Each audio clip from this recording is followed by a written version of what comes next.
Hey guys, Schultzy Phillips here. Welcome to my April 19th DVD update. I talk about all the DVDs and Blu-rays I've gotten over the last 2 weeks or so. Like I always say, if you guys enjoy these DVD Blu-ray updates, definitely give this video a thumbs up. Leave me comments below. Love to hear what you guys think of the movies that I checked out. Any titles that are coming out which you would like me to check out for future updates.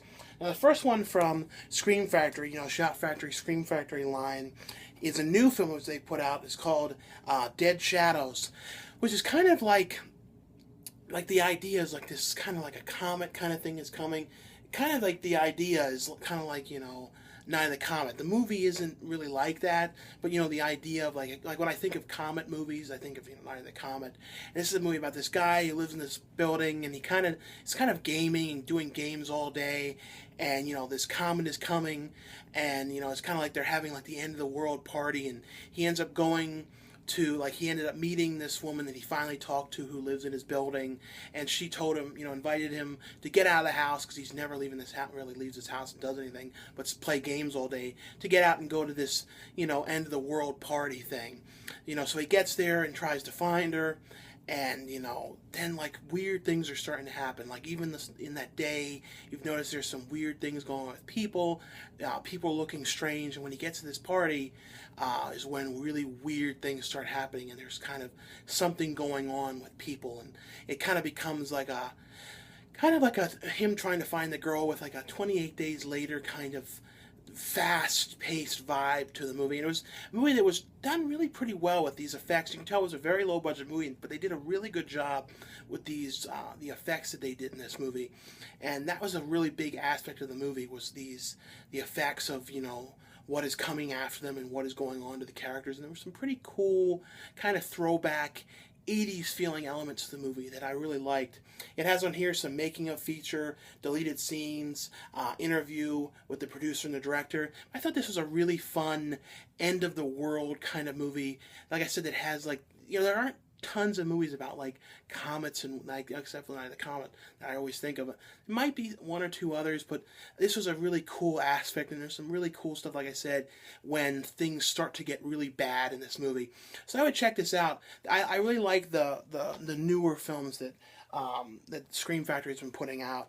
The next one from Paramount is one I saw this one in theaters as well, and it's from Ivan Reitman's son, Jason Reitman, and it's Labor Day, which I really did like this one. I feel like this one, you didn't hear a whole ton about this movie. It's Kate Winslet and Josh Brolin, and Josh Brolin has, just escaped from jail, and he's been put away for, I don't want to get into a whole lot of why exactly, but you kind of hear from the trailer, but he's gotten out of jail, he's escaped, ends up going to a kind of like a Goodwill kind of shopping place, and he's had something happen to him, ends up meeting Kate Winslet's son in there, and Kate Winslet is someone who is very sheltered, never leaves her house. She's got kind of a lot of problems, and she's someone who really only goes out like once a month, which is to get food, never goes anywhere, and she ends up seeing this guy who's says he needs help, and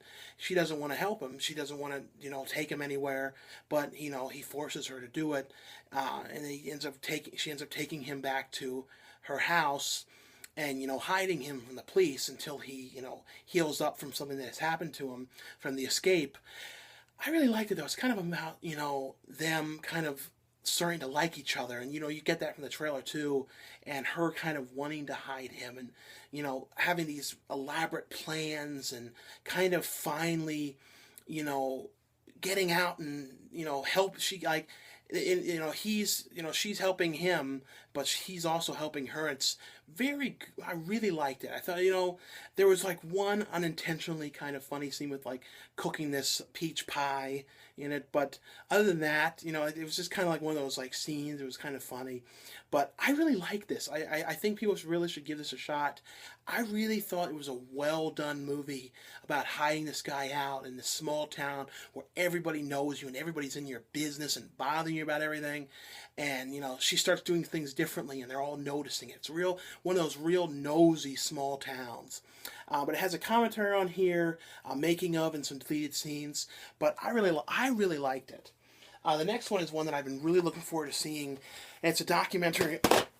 on VHS collecting. There's also where you want Ryan this, but this is adjust your tracking, and this has a VHS, a DVD, a 2-disc DVD, and it also has a bonus disc with extended interviews. But this one is kind of done in a real, they actually shot it, I believe they shot it in HD, but then they transferred it to kind of give it a real VHS look, with the filters and effects, and put like tracking in it, and it was kind of cool technique that I liked that they did to it. And you can also watch the documentary on VHS, but this is pretty much about.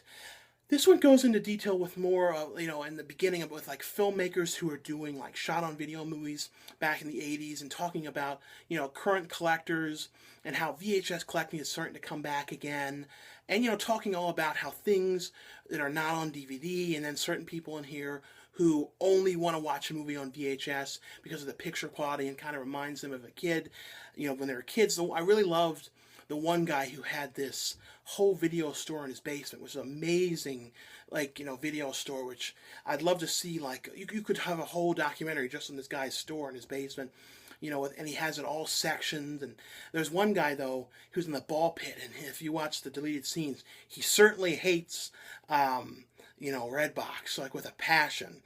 Some of that stuff he was saying was wowzers, crazy stuff, but I like this. It was a really cool documentary, like I said, on VHS collecting. You know me, though, like, I every so often, if I find a VHS or something that's not on DVD and things like that, but I'm not the kind of person that, is only, because like a lot of people in here only want VHS. Some of them have DVD, but there's certain people who are like only, wanting VHS and things like that. So it's kind of like shows all the aspects. I would like to have seen people, though, on here too who are more into DVD and kind of like a compare and contrast aspect to it. But I really did like this. I thought this one kind of had more of a homemade kind of vibe to it, which I liked. And they interviewed some really interesting people, especially people who had these really, like I said, the VHS store, and this other guy who had it all throughout his house, and kind of the way they categorize everything. But if you're into collecting and you're into, all that kind of stuff, like, I feel like a lot of people who are watching these would definitely dig this. Well, we need one, though, documentary down the line about DVD collecting, because there hasn't been one yet.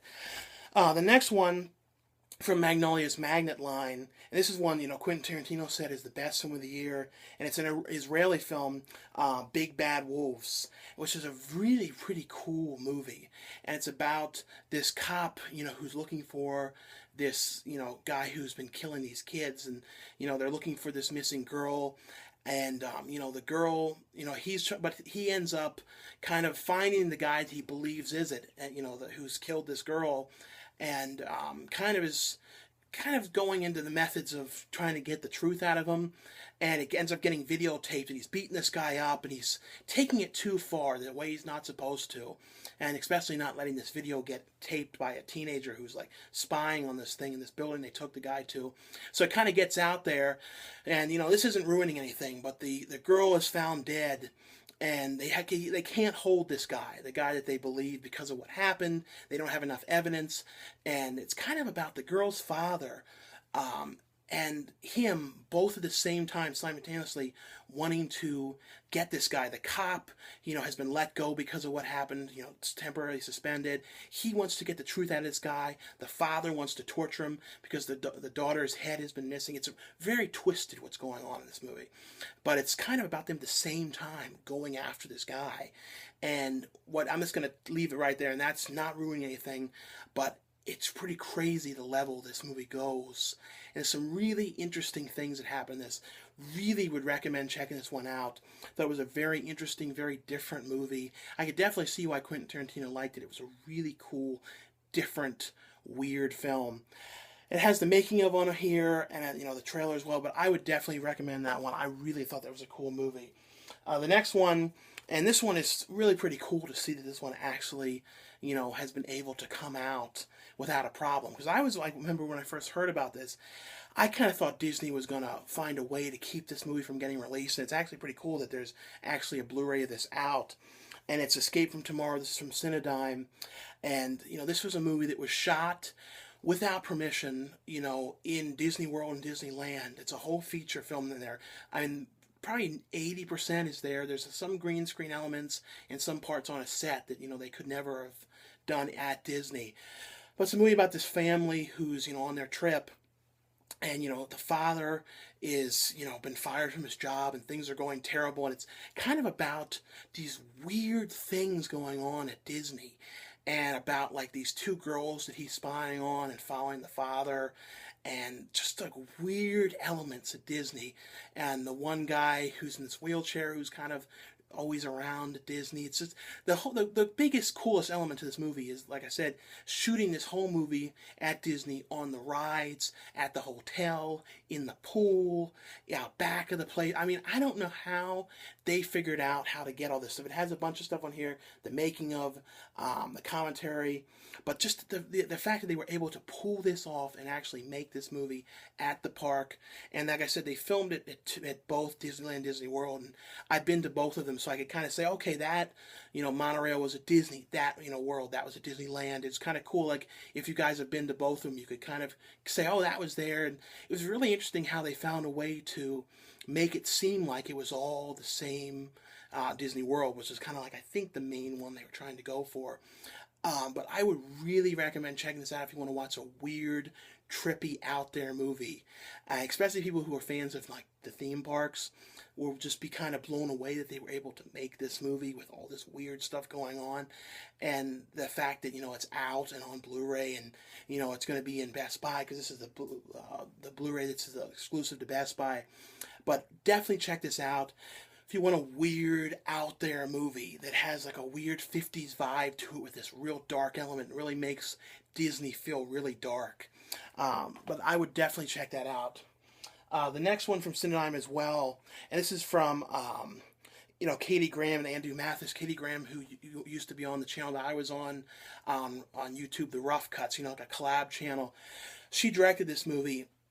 Michael Paul Stevenson, who did Best Worst Movie, was one of the producers on this, and it's called Zero Charisma. And this is one that I really liked. He's this guy who, has pretty much been doing the same things his whole life, and, he's living with his grandmother, and, he always like playing this kind of Dungeons and Dragons kind of game with his friends, kind of one that he made up himself, and he's like the game master, and things start to go bad. Like, the one friend is getting divorced from his wife, he's getting separated, so he ends up leaving. They have to find a new guy. The new guy they find is kind of like a hipstery kind of guy who is coming in and changing things around and messing everything up, and kind of it's about like the unraveling by bringing this guy in and all the things that go wrong because of it.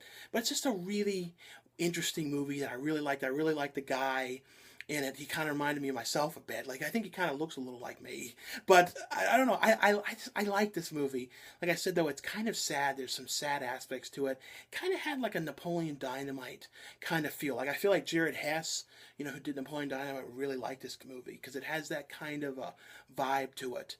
But I would definitely check this out.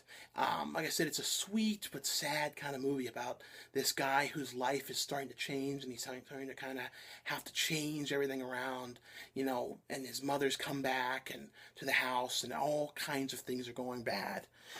The next one from Lionsgate is one that I was, really interested in seeing and really liked, and it's called Barefoot, with Evan Rachel Wood and Scott Speedman, and it's Scott Speedman who works, because of something that happened, he ends up having to work at a mental facility, and, things are going he's kind of like a court thing, and they're making him work there, and, he comes from this really rich family who kind of looks down on him, because, he's kind of had a lot of problems in his life, and he's not really doing much with his education and things like that.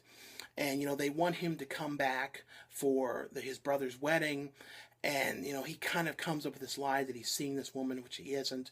Kind of like in Buffalo 66, It's nothing like that, but that kind of idea about having to find someone to come back, to kind of pose as his girlfriend. But he ends up meeting Evan Rachel Wood's character, who something's happening to her at the facility. She's a patient there, and she ends up following him out and escaping from the place.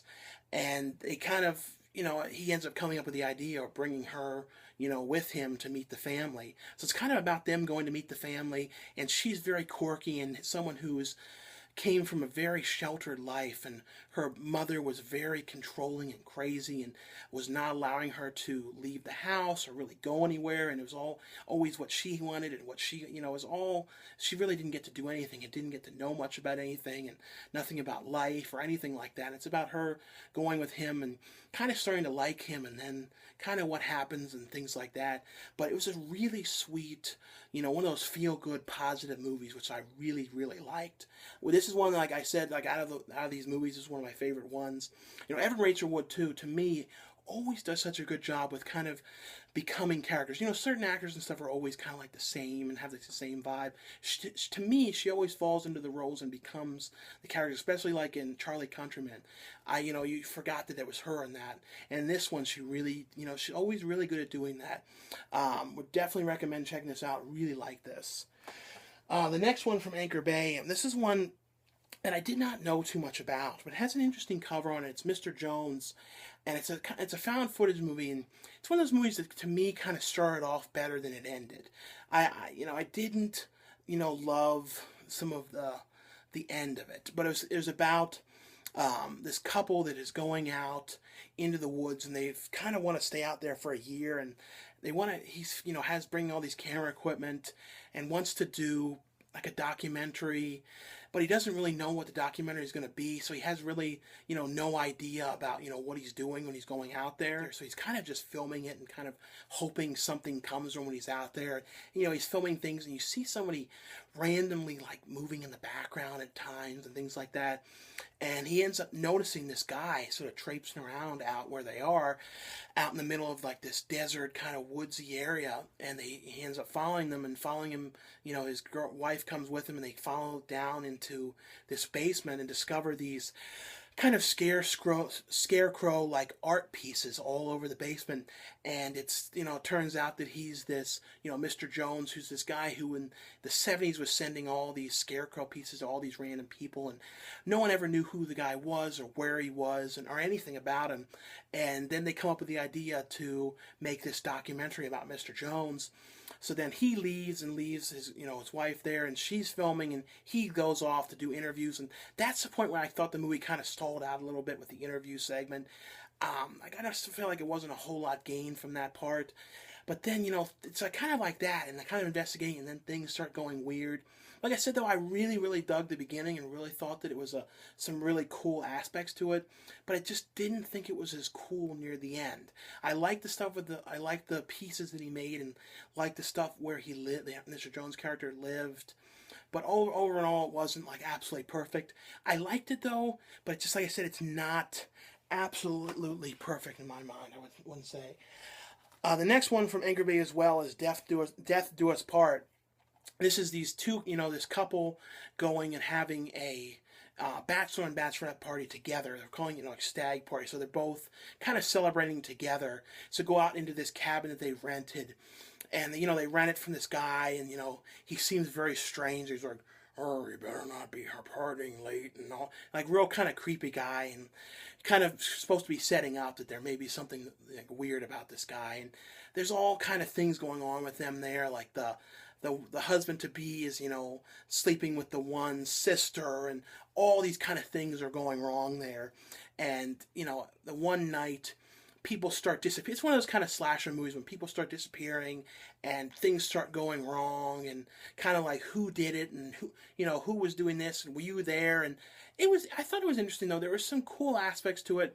I will say, though, with this, I kind of saw some of what was coming really, really early on. To me, I think it's just from seeing so many of these movies, I kind of knew right away a direction that they were going to go with it. But there was some cool stuff in it, though. I really did, as a movie, thought there was some pretty cool stuff. It held my interest the whole time. And for these kind of movies, I thought it was a pretty cool slasher one. And the next one from Image is Chances Are, which is one that I couldn't remember if I'd ever seen before. But I will say, it's one that I cried quite a few tears to and really, really liked. And it's Christopher McDonald's character. He's married to Sybil Shepherd in the movie. And, he ends up... they've recently gotten married. He ends up, coming to see her, at a restaurant, ends up getting hit by a car and dies.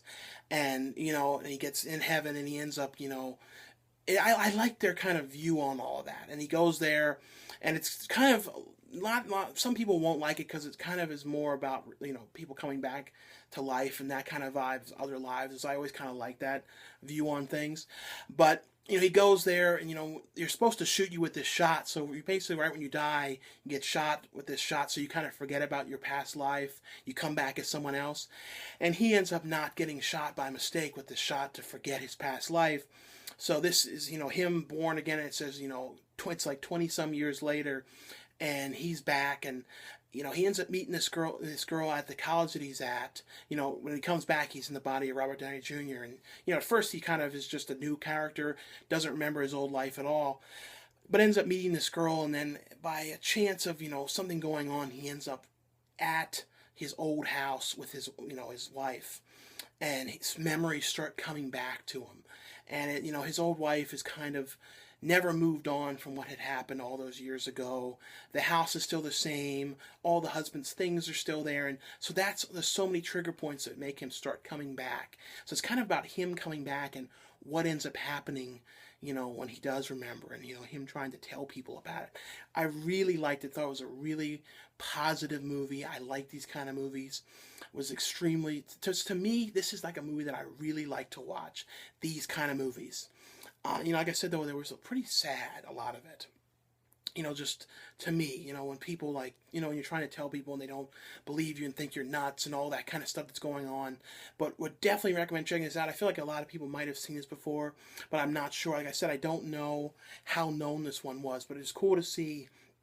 I think this is one of the earliest Robert Downey Jr. movies that I think I've ever watched. The next one from Arc Entertainment is Locker 13, which is a pretty interesting anthology film. It's all kind of revolves around lockers, like locker numbers, and like all with lockers. And it's, you know, John Grease, you know, who's Uncle Rico from, you know, Napoleon Dynamite. And he's basically, you know, training this new person who's coming to work at a kind of an old west kind of theme park, like, you know, kind of like Westworld, like one where they go there and, like, you know, do West reenactments and things like that. He's training the new guy who's going to be the cleanup guy at night, and he's going through the place and picking up boxing gloves and so going, oh, this reminds me of a story when this happened, and it's about these evil boxing gloves where, you know, the guy who wears them, you know, who's a terrible boxer, never having any luck, puts them on and has the ability to start winning, but he, you know, everybody that he fights ends up dying, and kind of his success is building. So it's about him, and it's about like a lodge. Like one of the stories about a kind of like a the lodge, like those guys at lodges where they kind of are in their secret society, and kind of something that happens there.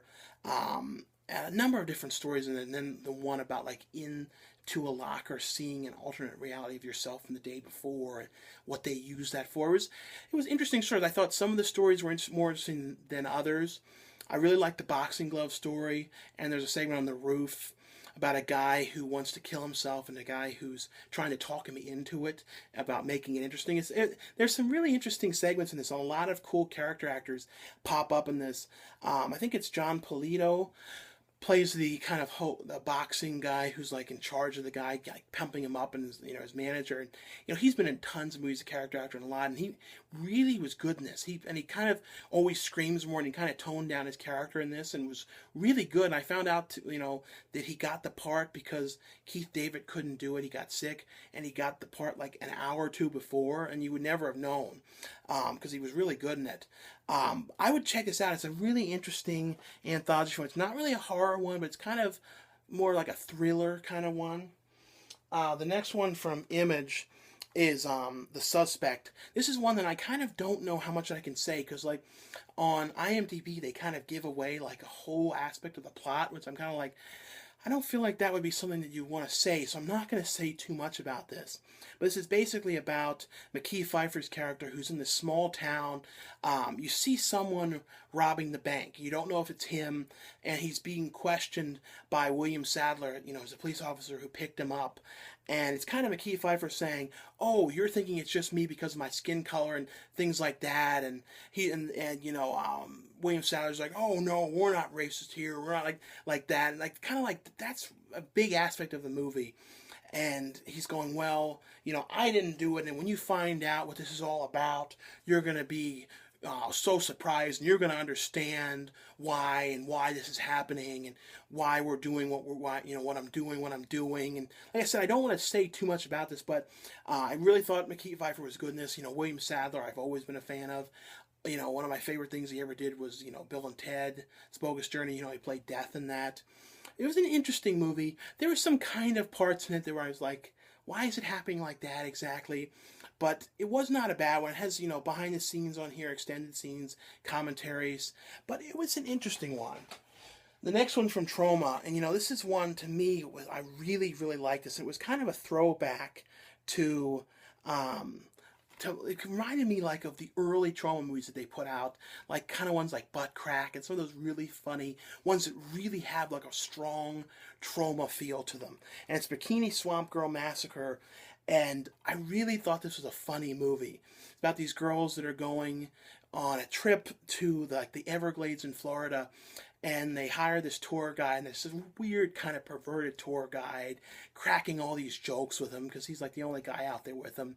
And they're sleeping out there in this kind of bungalow kind of cabin thing, with 2 floors. And you saw in the beginning too that there's this Native American killer. It's kind of killing people and taking women prisoner. I think his name was Cholewa, or it was this really funny name. They kept saying it so many times, and he was so over the top, the character, and it was just really, to me, very funny. The deaths in this were funny. Like I said, it had that total Troma vibe to it, which I really like. It's definitely one of my favorite things that they put out, Troma-wise in a long time. It's just that total vibe of their movies, and really silly. And I like those kind of, so it has really good production values too. But I would definitely check this out. It's Bikini Swamp Girl Massacre. Get this on Troma's site. The next one from Troma as well. This one I didn't really care for as much. And it's Breeding Farm. Couldn't really get into this. It's about a kind of they, are kidnapping women and breeding them and kind of selling them off and eating them and things like that. It's captive women and things like that. The things are going, like I said, I couldn't get into this one. The other one, I was so overshadowed by the other one, how much I liked the other one. The next one from Lionsgate is Mobius. And this was a kind of one of those espionage kind of films.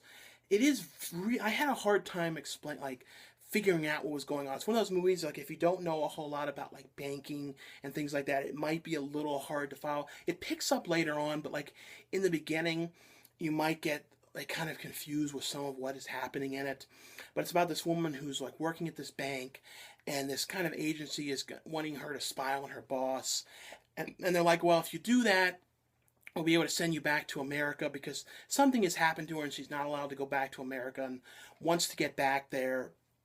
So she has to spy on her boss. But it's kind of one of those ones when everybody's spying on everybody, and falling in love with people and all those kind of things. It was an interesting movie. Like I said, though, I had a difficult time following some of what was going on. And the next one from Uncorked Entertainment is Hazmat. And this is about kind of a show like Scare Tactics, where they take people's friends and they kind of, go, oh, my friend is always afraid of this, or he pulled a prank on me, and I want you to get, I want to get him back, and things like that. So they take people in buildings and try and scare them, and, they saw a ghost or some kind of big, rat monster and things like that. So it's kind of a show about that. And these 3 friends are trying to set up their friend who kind of believes in ghosts and is afraid of this one specific building because he said his father was there, and said that, a nuclear kind of facility that's been abandoned for years, and said that, that there's possessions that happen there and things like that. So they want to get him there and try and kind of get the guy to scare him normal, because he's kind of a weird guy, and they want to try and get him there to freak him out and kind of make him get over his weird fears.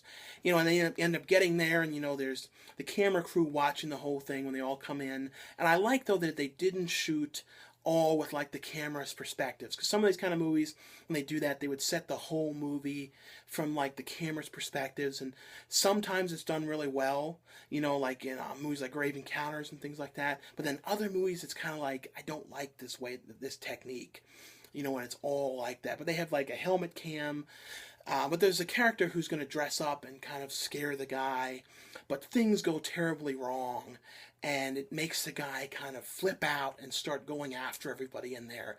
And the camera crew, the production team is locked in a room. It's just an interesting thing. It's an interesting vibe, and you always, when you watch those kind of shows, a lot of them are faked and things like that, but still you always wonder, like, if they ended up doing this to the wrong person, if they would go crazy and go after everybody. So it was a very different, interesting take on these.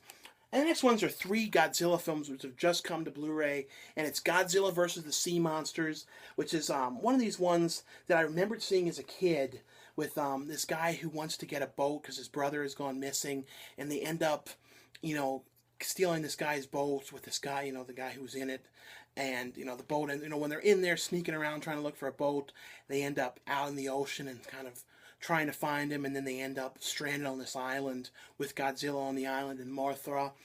The other one was like Godzilla versus the Smog Monster. This was like a kind of creature that was kind of fed on kind of like pollution and things like that in the ocean, and it's coming to kind of destroy everything. And the other one was Godzilla on Monster Island, which was pretty cool. It was like this kind of Godzilla theme park, and the creatures were coming from space. There's some really pretty cool creatures in this one. I thought it was from Cracking Release, and they did a really good job cleaning all these films up. Like, I've never seen them look so good. They're all in widescreen, and they have the Japanese track as well as the American. With the Godzilla films, it was always kind of fun to me, though, to watch the dubbed ones, because I know even though the dubbing was so silly, that kind of like added to these movies. Certain movies, though, like, I cannot watch them dubbed. But things like with the Godzilla films, those are really ones that you really can watch dubbed, because it kind of adds to the experience with them. The next one from Kino is a Jess Franco film, The Demons, and this is a pretty interesting one. Kind of confusing with some of the stuff, but it's mainly about this couple that is kind of like, this is during the time when everybody believes everybody's witches, and they're burning them at stakes and doing tests on everybody, like, going, oh, well, they're witches, and, couldn't imagine living during, like, these kind of times when everybody was all crazy and thinking everybody was a witch and everything. But it's kind of this couple that kind of enjoys doing this thing and kind of enjoys, torturing these people and all that. They kind of get off on the whole thing.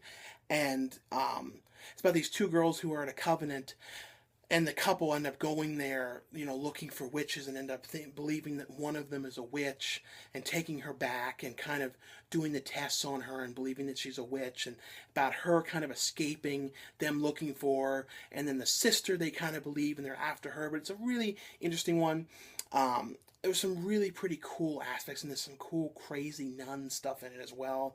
But I always like these kind of movies, like they have a real kind of cool settings and things like that to them. This is Jess Franco's The Demons. And the last one from Inception Media is The Bunker, which is a group of these kind of like, it's a kind of a set during Vietnam, but it's like not a real, it's not a real story. It's like a fake thing that they made up about these sort of super soldiers that are out there who are kind of killing everybody. They're killing the regular soldiers and everybody, and kind of them kind of stumbling upon their bunker with them all down there. And they're kind of like ultimate super crazy soldiers, and they kind of cut off people's fingers and collect them and collect their fingerprints. They're very crazy, like, guys. It was kind of a weird movie. Some really weird aspects to it. It was an interesting one. Like I said, it was very peculiar, some of it, and some of what was going on in it. And you don't know if it was supposed to be like a serious movie or what, because some of the acting was kind of like, it's one of those ones where some people were kind of good, other people were like, oof, that kind of a thing. But it was an interesting one. Kind of had those, I don't even know what to compare it to, but just a really weird kind of war movie, though it wasn't really about the war as much as about these super soldiers and people following and trying to find them and all getting killed by them. But anyway, though, that's all for this DVD Blu-ray update. Anyway, though, guys, like I say, definitely give these videos a thumbs up if you enjoy them, and leave me comments below, and I'll see you guys later. Bye.